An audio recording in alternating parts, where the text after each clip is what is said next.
So, we have the great honour to have Mr. Larry Lamb.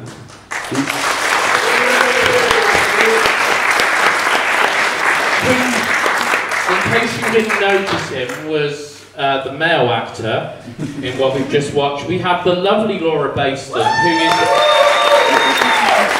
both the writer and the star of what we've just watched. Producer. And the producer. Sorry, missed that bit. And Paul Holbrook. Director, am I right, co-producer? No producing at all. Sorry. I helped with the screenplay. So, obviously, we've just had a fantastic viewing of the film. And before we go into the more serious questions, Laura, you have a relationship with this building already, don't you? Yes, I do. Yes. Because I haven't told anyone, obviously. Yeah, no, I used to work here. My mum, who's out there as well, was the manager of this Odeon. When it was an Odeon, sorry, cinema, when it was an Odeon. And it was my first ever job, pulling the tickets and letting people into the screen. And my mate, who's out there somewhere as well, Gemma, started working at the same time as me. Yes. And that's it. And I ain't been here for 25 years. So today's the first time back. Sooner or later, you're always pulled back to Romford. Oh, do you know what I mean? Good or bad. So, let's talk about when the idea of Old Windows first came to you. Yeah, being really honest, I guess I had this idea of this character like quite a few years ago. And like most things in lockdown, when all of these creative ideas, you know, when you've suddenly got time to really ponder on ideas, I just kind of decided I would try and put pen to paper or finger to computer keyboard and kind of do something with him, because it all comes from Harry.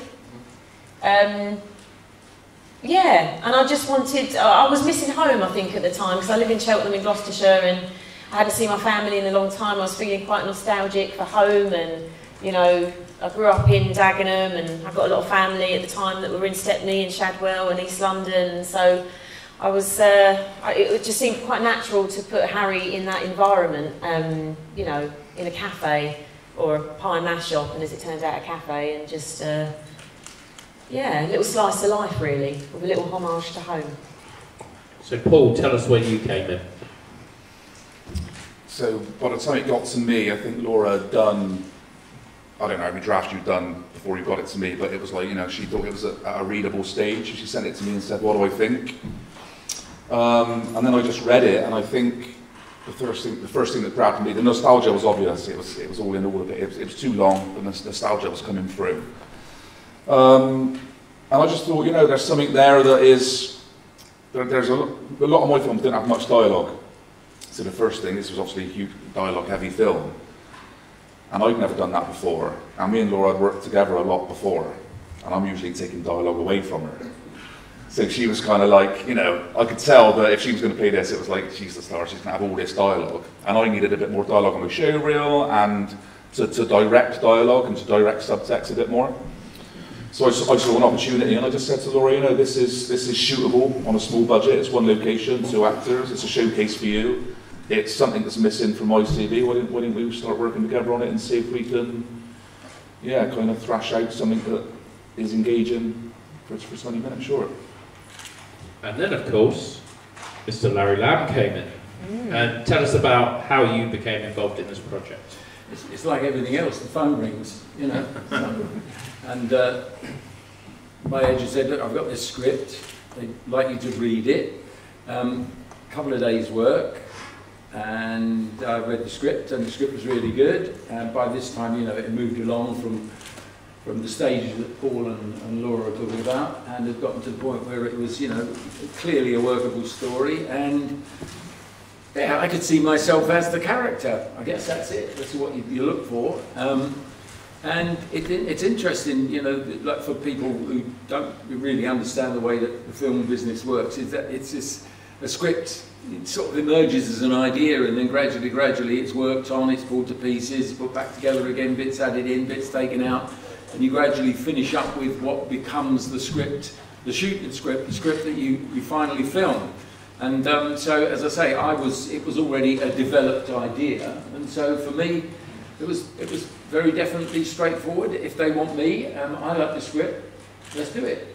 That's it. Easy peasy. Excellent. And Laura, so at what stage in the process did you decide to take a role in the film? Well, obviously, from the very beginning. Yeah. You know, it's a really tough industry being an actor, especially an actress of my age, and so you've got to take the work where you can get it. So write your own. Yeah. Write your own and start creating, because if you sit there and wait for the phone to ring, in my case, it very often doesn't. So it was just another way of working and keeping it all ticking and learning from someone like Larry's. You know, when did you get that opportunity come along? And you bounce off each other really well.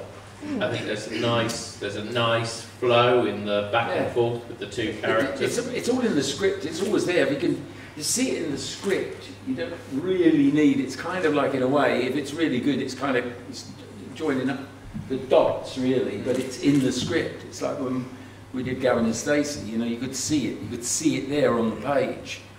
You didn't really. It was no mystery. You could tell it worked. And that's what it was. And so, you know, if it's well written and the characters are right for each other, then I think, you know, that comes naturally. You know, it does bounce off. You know, you do bounce off each other because there's a real pleasure to get the feeling of something flowing. And there's no, you know, it doesn't feel there's anything sort of slowing you down. You can just, and that's a very slow piece. So there's a natural rhythm to it.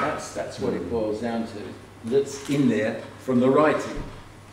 Do you find it easy or difficult to write a two-hander?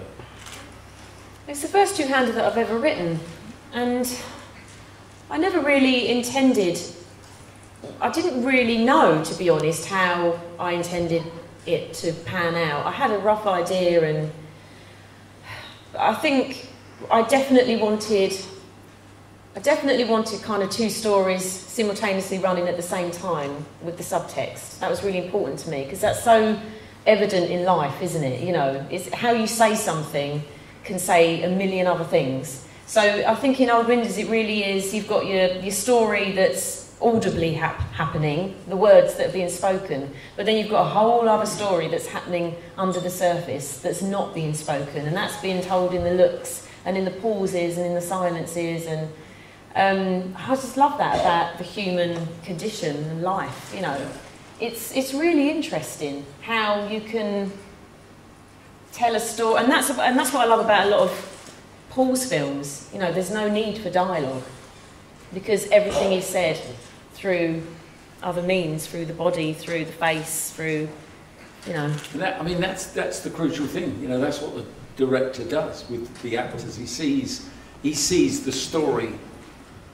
He sees the story the way he feels it should be told, and then he draws in your energies and kind of conducts the whole thing. Draws out of it what there is there. Yeah. But it's all that subtextual stuff. It's all those silences. It's all those funny little pregnant pauses. That's his part of the plot. And you know, and of course there are some directors who really, you know, they kind of have an idea of what they want, but they don't really see it until the actors give it to them, and that might take them 3, 4, 5, 6, 7, 8 goes. And Paul, which is what I really liked about the way that Paul works, is that he really knows what he wants, and if you give it to him on the second or the third take, that's it.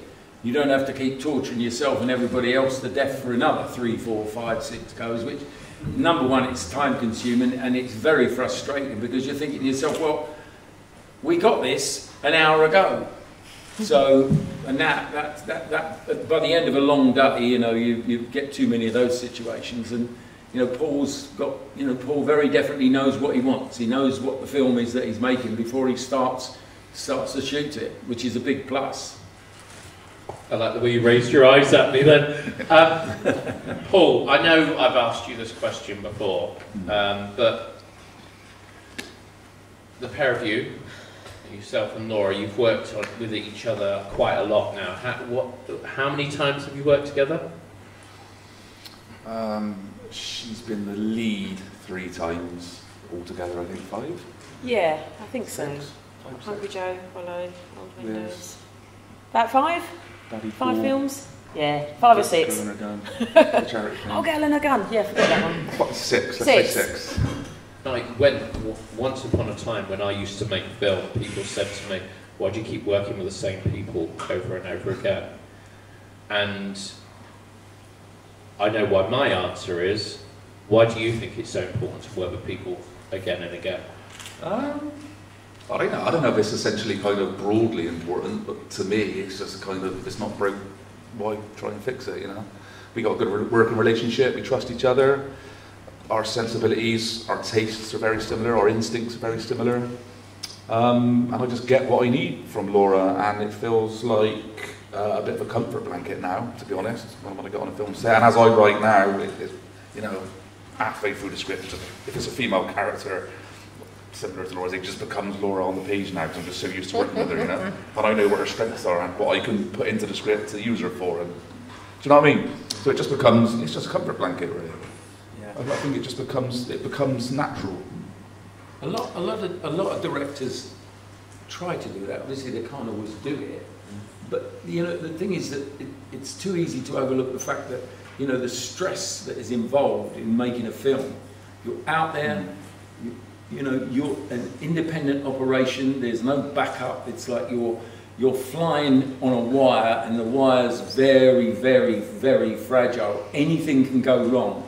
One little thing can go wrong, and there's a whole sort of domino effect all the way along. One person late, one person missing something, and the whole thing can go. And you're starting to do this where you've got, really, in terms of making films, you've got 4 days work to do in 2 days.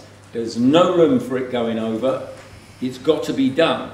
And so a lot of the time, I think directors, creative directors, actually are using people that they know, particularly on the crew, because that element of trust is a kind of an insurance policy. They'll know that people are going to be there on time, they'll know people are reliable, they'll know their strengths and they'll know their weaknesses. And so, if you can, that's what you tend to do.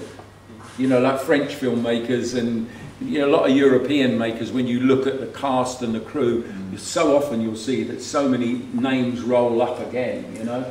They work as families, that's the way it goes. You know, you've got a little family gets together. And there's an element of loyalty to it, because you kind of, same with life in general, you find your tribe, don't you? Yeah. So the more you bring people into the mix and you get on with them and they do a really good job, and like Larry said, you know their strengths, okay, that one can stick around, and then, but that one there wasn't quite so good, we need to replace that. And eventually it just, the team grows to a point where you know you can get shit done, and that's what it's all about. Yeah, it's true. And obviously that pays forward, because I mean, only what, 3 hours ago, I'm pretty sure you said that Larry was going to work on your next film. Is that right? We can't afford it anymore. Yeah, we can't afford it. No. I don't think there's a pie in it. Very keen to watch it. Well, I mean, that's the other thing about Laura. Like, there's no kind of every role has to be Laura's. If the role's not right for her, she's not knocking on my door saying, "Paul, why haven't you written that role for me?" Paul, God. It's just, you know, there's a trust there that I know what she can do, she knows what I can do. Yeah. Obviously, she's produced the last 2 films I've made, so it's kind of just understanding. It's taste, isn't it? It's great taste.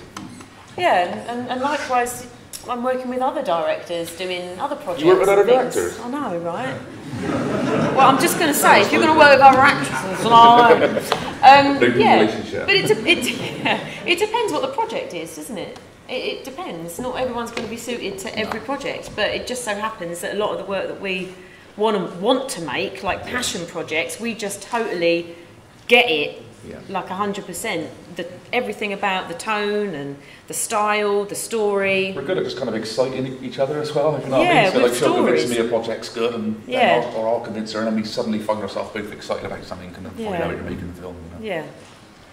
Larry, so for an aspiring actor out here now, you've been around for a year or 2. What do you think is the key for longevity within the acting industry? Because you are, let's be realistic here, you are rarely off our screens in one way or another. What do you think is the key? What has been the key for you? What's... Well, a modicum of talent, a lot of experience, which then leads into the next problem, a fair amount of luck, because it's all about right place, right time. You get to a certain point, you know, when you begin to realise as you're working your way up through the business, there are times when you can't go to weddings, you can't go to funerals, you can't go to baptisms, you can't be there when babies are born because you've got the job as your focus. Somebody said to me about having holidays the other day. It took me nearly 20 years as an actor before I ever dared to book a holiday, because either you've got the money and no time, or the time and no money. So you have a completely different sort of life. You've got to become absolutely used on a daily basis to be putting your head in the oven to risk rejection.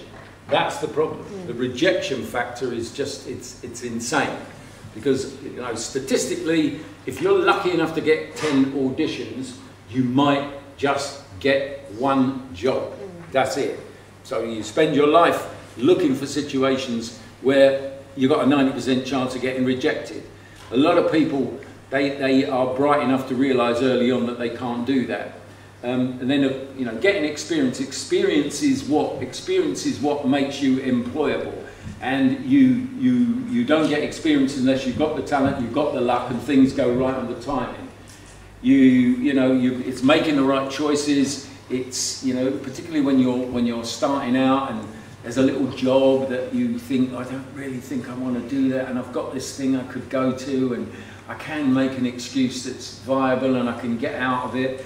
And what you don't know is that meeting the director who's at a certain stage of his or her career, you didn't do that funny little job, and like 5 years later that director has moved up through the business and you didn't form a relationship with them, and a part that would have been yours if you'd have formed a relationship goes to somebody else, and that's a crossing that didn't meet up. It's so arbitrary. It's like living your life on the lottery, quite frankly. And, you know, like, should I buy a ticket? I mean, it should come with a warning on it. You know, the potential ups are fantastic, but the constant downs are horrific. They're a killer. They're a killer. You know, and then you get your way through it. And, you know, I've been lucky. I mean, I've said this before. If somebody had said to me when I was starting out, and I started when I was 27, I'd been a very keen amateur actor, and I got a chance to become a professional actor. And if somebody had said to me that if you can make your living as an actor, not be rich and famous, but make your living as an actor throughout your career, by definition, you are a very successful actor. And so by that definition, I've been a very successful actor.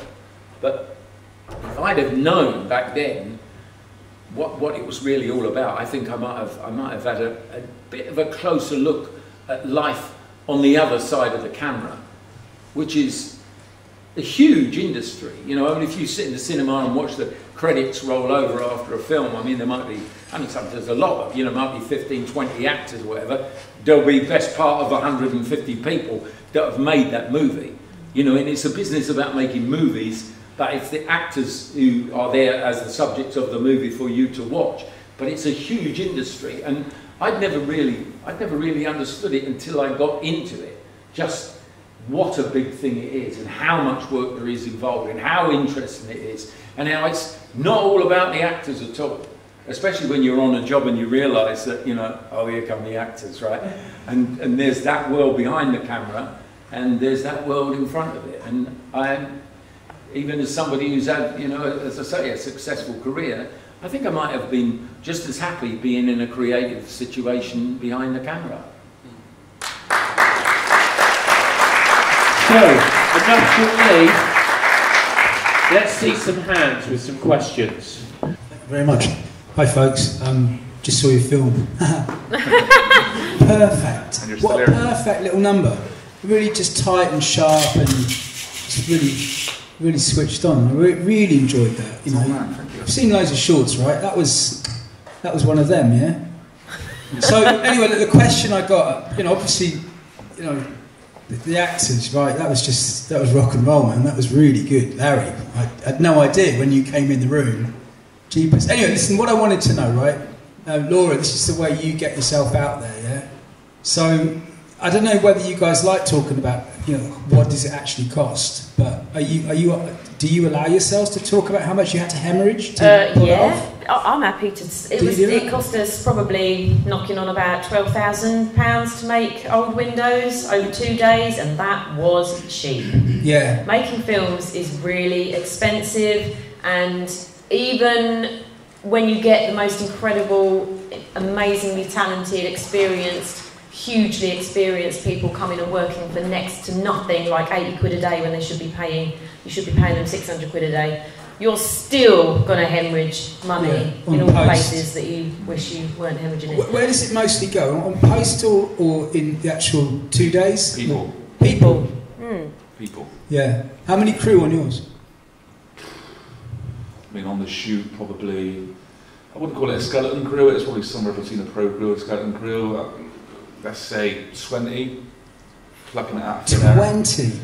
Wow. 15 to 20 on the day. In that room? Probably including actors. You must have been wearing t-shirts all day long and shorts, right? You must have been boiling in there. I can't really remember. It was COVID, so we were filming just sort of in the middle of the COVID kind of situation when we were coming out the other side and we were allowed to get out and do things. Oh, yeah. So we still had to have COVID procedures in place, so there was an area or two outside, only so many people were kind of supposedly allowed in the room at once. We all had to wear masks, all that kind of stuff. But yeah, that went out the window. So you blew it mostly on the crew. That's I mean, where post, I mean, you're right saying post. I mean, post is the creative people that work in front of the camera. They're a lot easier to convince to work on the cheap than people in post are, because they come for they're 1 day, mercenaries. 2 days. They have a skill that you can't do unless you've got years of experience and university degrees or whatever else. So they know what they're worth. Well, it's just another job for them. It's just another job. Yeah. They don't get the camaraderie on set and have a great old time with Larry Lamb or anything. They're sat behind the desk. The thing with actors, excuse me interrupting me, the thing with actors, just from the actor's point of view, actors are always looking to show what they can do because that's what they have to do. The people that are behind the camera, they know what they can do and they do it all the time. So if you want them to do what they do, well, unless they're a mate and they're going to do it for you as a favour, what they want is their wage. That's it, that's what they want. And they're in a really cutthroat business and they've got to earn a living. The actors, that's a different kettle of fish. This is a showcase for an actor, and it doesn't matter whether you're getting no money, quite frankly.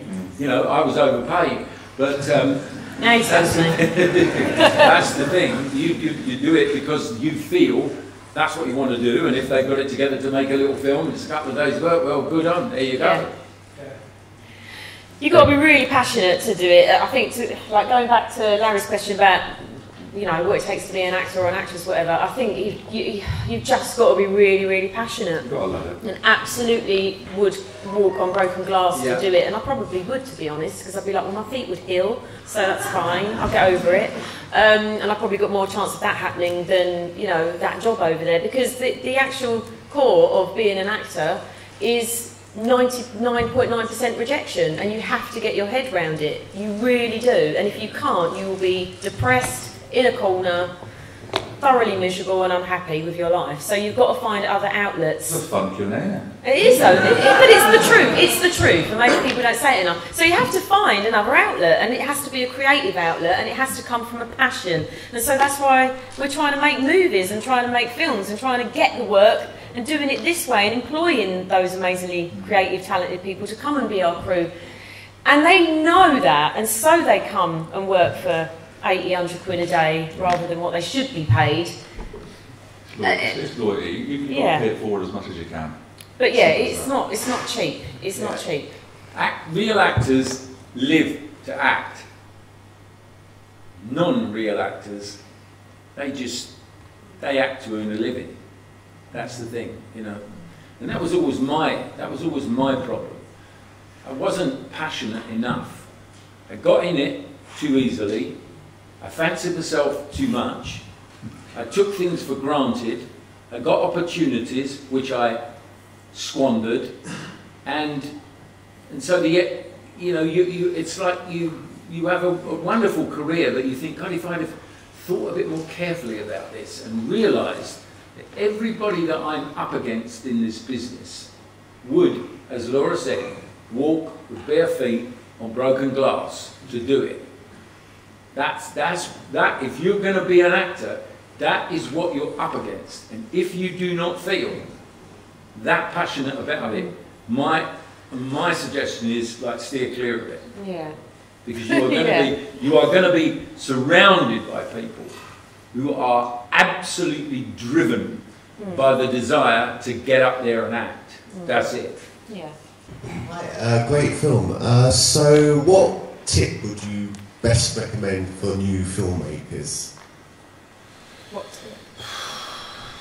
Don't take no for an answer and do it anyway. Like, find your friends, find the people you click with, look after them as much as you can, pay it forward as much as you can, and just be rebellious and do not take no for an answer. There's always a way if you can work hard enough to find one.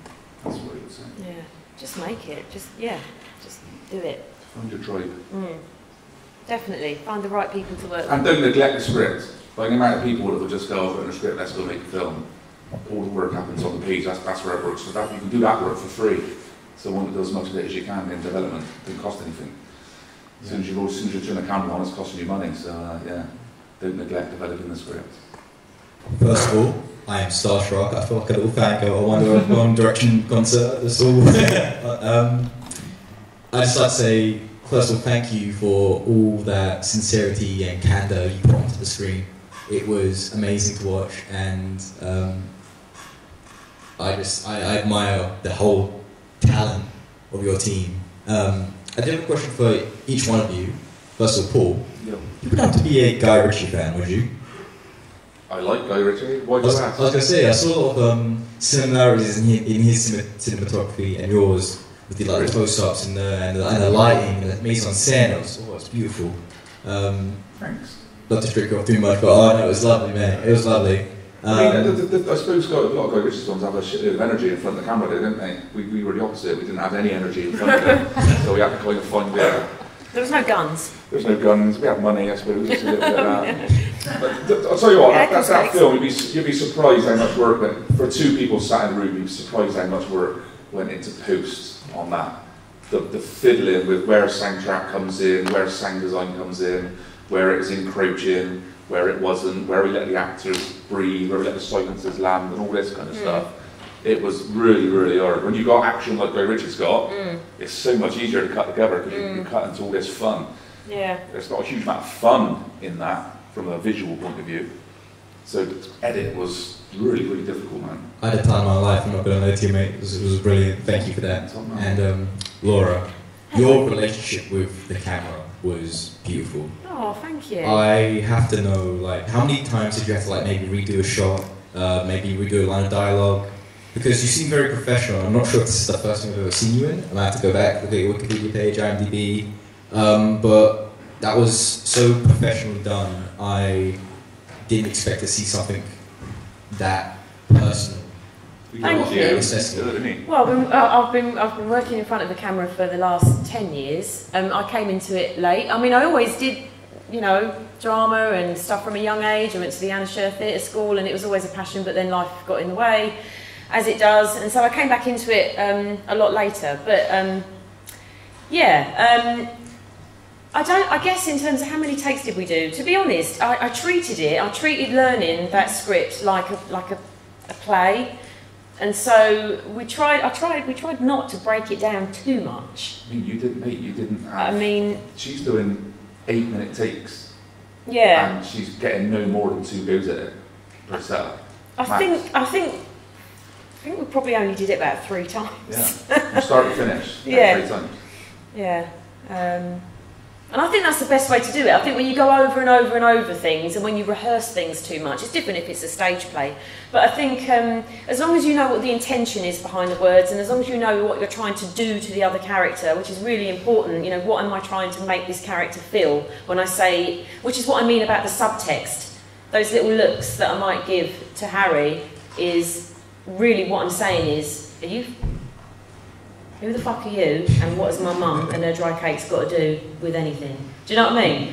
So it's kind of like, as long as you know what the intention is, I'd rather work on that on my own than keep rehearsing and keep taking take after take after take, because I think you then lose that spontaneity and that truthfulness, which is really important for me, because you find the truth in spontaneity and something that's really, you know, happening in the moment. In the moment is truth. And Larry's not giving you nothing. That's the other thing. Like, yeah. Larry's character is purposely loading these silences up, so that's going to make anyone in the room feel a bit like, oh, yeah, it's really awkward, you know. There's moments where Kerry's really feeling awkward, and we've all been in those situations, haven't we? And it is really weird, and you don't know what to do with yourself, so you end up just laughing stupidly and going. In a weird way, like with the long takes. Yeah. Because it's such a slow exchange of dialogue between two people, it's not getting away from you, is it? At no point is the script getting away from you. You're always going to have time to go, hang on, what did he just say? What does he mean by that? Oh, that's my line, okay. Yeah. Do you know what I mean? Like sometimes a fast-moving script, the actors are sometimes scrabbling to keep up with it. This was the other way around. The camera's trying to kind of settle into what these guys are doing. My final question is a little bit of a personal one for you, Larry, or personal for me. I'm quite passionate about acting. I've never done it professionally, but I do a lot of role play in the gaming convention, and I am enthusiastic about actors' motivations, and I would really like to get into like theatre for fun, not for like a business sense. But I was wondering, what is your like opinion for somebody who would want to get into, again, theatre for just for fun, just to act like, because it's a passion I have, and you obviously seem so passionate about your work, and you've been quite an inspiration to me to actually want to, even in this Q&A, I'm inspired by, again, your candour and your sincerity from all of you. So how do you, what are your opinions on putting yourself out there as an actor, just for fun, not for any like monetary gain or anything like that? I mean, you know, the one thing you've got to do is you've got to get some experience of life. And there's too many actors that unfortunately bounce out of school, they bounce into drama school, and they don't go anywhere, they haven't done anything, and you've got no foundations to build anything on. Without knowing I was ever going to become even an amateur actor, what I was doing was building a body of knowledge of the world, travelling around the world, working in the oil business, working with people, working in, you know, living in 5, 6 different countries, understanding the world and what I was able to do. And you bring that into it, and you've got a lot to add to, you know, your potential. The thing is, I always say that people, to me, the first thing to do is, if you're a youngster and you want to do it, get yourself some experience. But I really feel you need to train. You do need to train, and you know, it's a very tight little business in Britain, and you know, it's really highly regarded all the way around the world. That's why so many actors finish up going to America, because what this country does is it provides the working facilities in terms of, you know, the National Theatre, the Royal Shakespeare, where you've got these extraordinary, they're like forging houses where talent can really make something special, and it doesn't exist in a lot of other places. It's really special here, and that's why actors from all over the world love to come here. They love to see what works and how it works. So if you need to get trained, and you need to get lucky, but if you can't do that, you know, there's a whole world, a whole system, a whole network of amateur theatre. And quite frankly, if you really like acting, well, I've acted in town halls, I've acted in university drama theatres, I've acted in the West End, I've acted in all the main theatres in Britain, in theatres around the world, America, Broadway, blah, blah, blah. If you like acting, it don't really matter where you're doing it, that's what you like doing. And of course, what you've got to understand is that it's not just being an actor, it's the life that enables or gives you when you are an actor and all those pressures. And if all you want to do is act, well, join a good club. That's it. Just do it. Just do it. Don't make an excuse. Just do it. Just rock up and because and if you do think it. if you think you're going to make a living out of it, well, good luck. Good luck. You know, and if you love it, just do it. That's my advice. My mate said to me about 12 years ago. Sorry. About 12 or maybe even longer, like when my kids were just born, maybe 14 years ago. My best mate, she said to me, Law, if you really want to be acting, then why are you not doing it? Just do it. You should be doing it already. She had the right ump with me. Because I was just like, oh, that's all I ever wanted to do and I'm not doing it. She's like, well, just do it then. Because if you want to do it, you would be doing it. And I was like, God, she's right. I should be doing it. And I did. And then, like, 2 years later, I was. And I went back and retrained. I went to the Bristol Old Vic and went there for a year. And I was one of the oldest people there. I felt like such an idiot, but I soon got over that. And I thought, well, I'm here because I want to be here and I need to train. And I think training is really important. Yeah. And I started at the Anna Scher Theatre School, which was an improvisation kind of led community school for poor kids in Islington in London. Not anymore, it ain't, but, and it was really important that you have that grounding and that discipline. And it does take a lot of discipline, and that discipline really helps with the rejection because it gives you that real inner core grounding that you need. And it's all about just understanding what you're doing to the other character, why you're doing it, and just being in the moment, being really present, listen to the other actor, because that's really important. And just be as truthful as you possibly can. Tell the story as truthfully as you can, because when you tell it truthfully, people will relate to it. And it's different. There are different styles of acting, it depends if you're in a comedy or a genre-based film, and then you'll change your style, but keep it sincere and play whatever character with sincerity, even if it is comedy, and then it'll be relatable. That's my advice. There you go.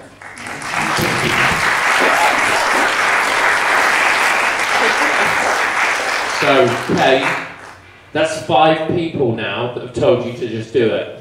So just do it, yeah? We're going to have to wrap on this. Thank you very much to our wonderful guests. Thank you for a wonderful film. And, yeah, great. Give them a last round of applause.